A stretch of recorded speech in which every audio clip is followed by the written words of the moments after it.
Hey friends, welcome back to my kitchen. My name is Christine, and today is a super exciting day for me because I get to can, after waiting for 6 weeks, my own homemade sauerkraut.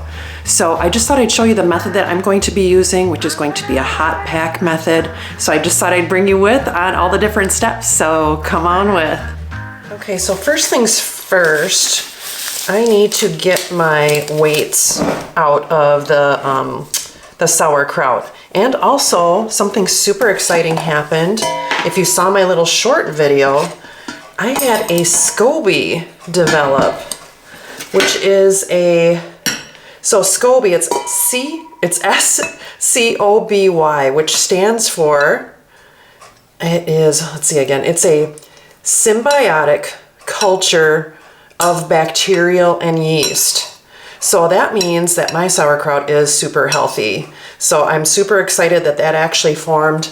If you can see what it looked like, it's like what people make kombucha and such out of, and it looks really interesting. I've never really had that form before. So it is a living, like a little living colony of yeast and bacteria, all the healthy stuff, and I'm actually really excited that it formed.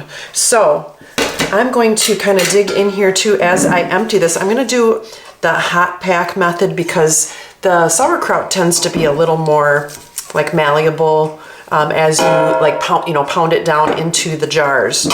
So I'm just going to get this emptied into, this is my glass weight that's coming out here. And I'm just going to get it emptied into my container that I'm going to heat it up in.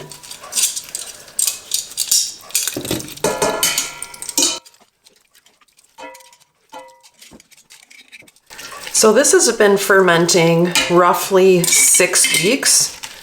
So that was the first one. I did not have anything form on this one. It's just maybe just starting to. Let's see. Oh yeah, there is a little one on here. That's exciting. Look at this. There's the other one. It's kind of a little beastly looking.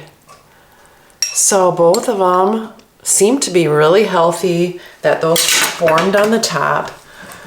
And I'm just going to get my weight out again. And I had just purchased like a fermentation kit off of Amazon, I believe, and they sometimes come with 2 or 4 different weights. And I'm just going to get this out, and then we're going to get this heated up.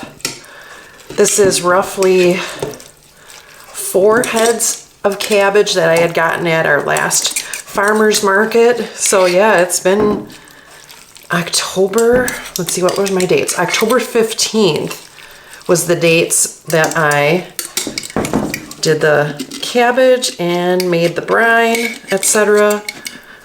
And I didn't film that, but I thought I'd do the canning portion of it because I'm super excited at doing this for the first time.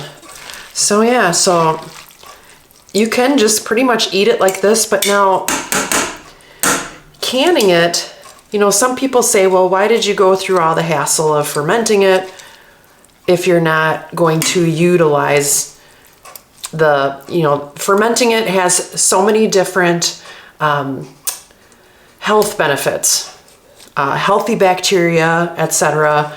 Makes it easier to digest, but canning it, sometimes you lose those. So I just like the shelf stability of it, and you really don't lose too many benefits of it. Gosh, it just looks so good. It actually smells great too. So I'm going to get this warmed up, and then I'm going to get my steam canner going. I have 7 pint jars, and then we'll move on with the video of canning.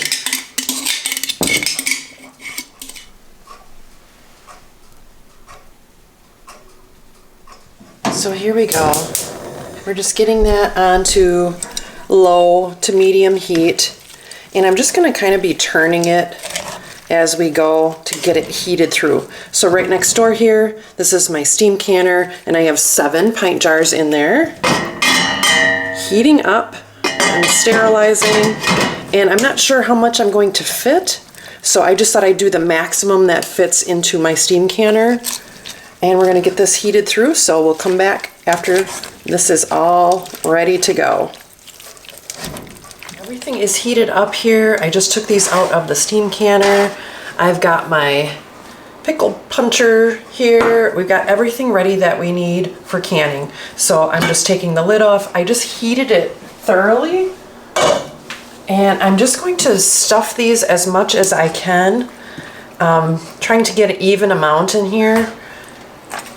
And you basically just put in as much as you can, and then you leave the 1/2 inch head space. Like I said, I'm not sure what I'm going to yield on this.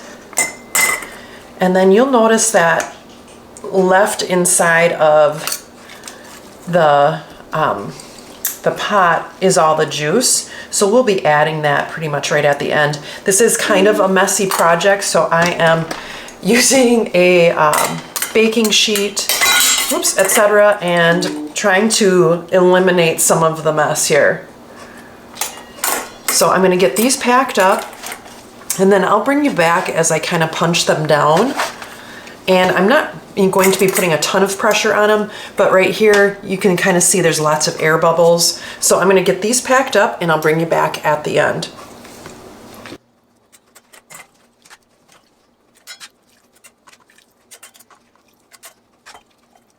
Okay, so right now I am being a little cautious because I don't have that much left. And as I push these down, like I said, I'm not really pushing as hard as I can. There's definitely room left inside these. And this kind of just basically helps get rid of those bubbles too. And then I'm going to add more kraut to them and leave that 1/2 inch of head space.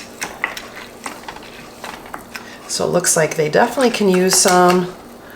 I did pretty good with most of these. This one's pretty close, but yeah, you can see that they can each use a little bit extra here. So let's get those filled up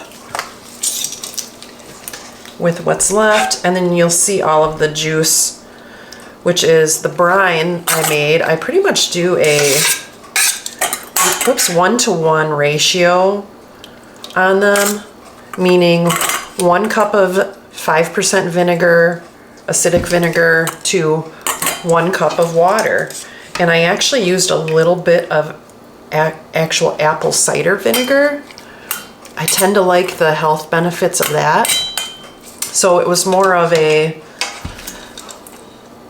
1/2 cup of regular vinegar, 1/2 cup of apple cider vinegar, and then 1 cup of filtered water. So I'm gonna get these filled up, and then we're gonna do the same thing again, and just make sure that we've got that little half inch of head space. And then get that brine filled up. And I'm just gonna take that last little bit of brine and fill it up. And then I'm gonna get these wiped off. He's looking pretty good. And just a little bit of brine left, and I think we're gonna be good to go. So 6 jars, which is kind of what I was thinking. Could fill this one up a little bit. Kind of what I was thinking, which is fine. And then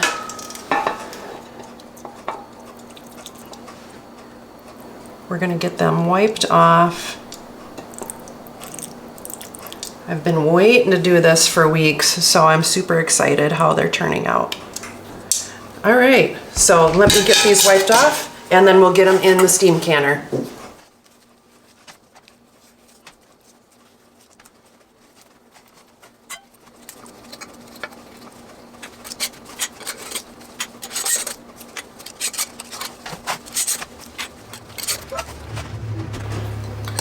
Okay, last one, finger tight, which just means you know, that it's not super duper like, you know, grip down tight. And now we're all set with these 6. My steam canner's still going, so we're gonna get them put in the canner.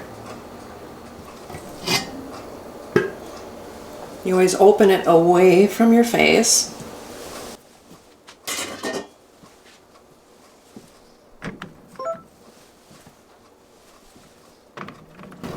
Setting them apart as best I can so that the lid will still fit on. Okay. Now we wait until that red gets into the dark green, if you can see that, and then that's when we start our timer. These will go in the dark green section. We start our timer for 15 minutes. So I'm going to turn this up a little bit higher to more of a in between low and medium so that it'll get moving. And then we just kind of keep our eye on this gauge. So right now it's almost, where's my finger, to the green. So I'm in zone 1 and we're getting there. So, and you can kind of really hear it's pretty rolling pretty good. And then there's like a little steam hole in the back. So I'm just waiting till it gets to that, to that dark green. And then I'm gonna set my timer for the 15 minutes. So we're making some progress. All right, here we go. We're gonna set our kitchen timer. 15 minutes. And start. So there we go. It's rolling. So right now it's just finishing up. It stayed about halfway. 6, 5, 4, 3, 2, 1, and then I'm going to turn it off. There we go. Cancel. And then I'm just going to actually turn it all the way off, and I'm going to let it sit for 5 minutes, and then we'll get them out of here and sitting for 24 hours.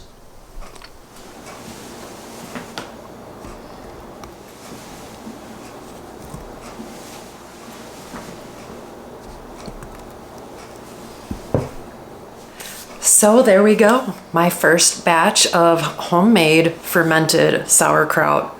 I actually had my dates here of when I first started, so I actually put them into the large jars on October 15th, and then November 19th, about a month later, I ended up adding a little bit of brine to it, which I did like the half and half ratio of vinegar and water, just to kind of top it off. And then it has the weights on the top, as you saw. And then, so today, that's, let's see, 1, 2, so that's 3 weeks ago. So right now we're sitting at, that it fermented a good 7 weeks. So I'm super happy at that. And what I did was I did the hot pack method. And like I said, I heard, I saw, I read that doing the hot pack method, you actually can fit a little bit more into the jars, that the cabbage is a little more pliable, etc. And I'm really happy with how much, you know, brine is in these. Like, it doesn't look overpowering. I'm not going to touch them because they are very hot, and you let them sit for 24 hours before you move them. And then I'm just waiting for them to pop, you know, love that sound. So thanks for stopping by my little channel. I actually have the door open just because, you know, the smell of sauerkraut isn't always for everybody. Beautiful, over 50-degree day today, so that's why I kind of did it today as well. So again, thanks for stopping by my little channel. And if you like videos like this, educational, learning something new, trial and error, hit that like and subscribe, and I'll see you next time on Christine's Routines. Take care, and God bless. And I am ready to can my first time sauerkraut. And it doesn't really make sense. Try it again. Okay, here we go. We're gonna set the timer. Let's see. I don't know how to use my timer. Let's start that again.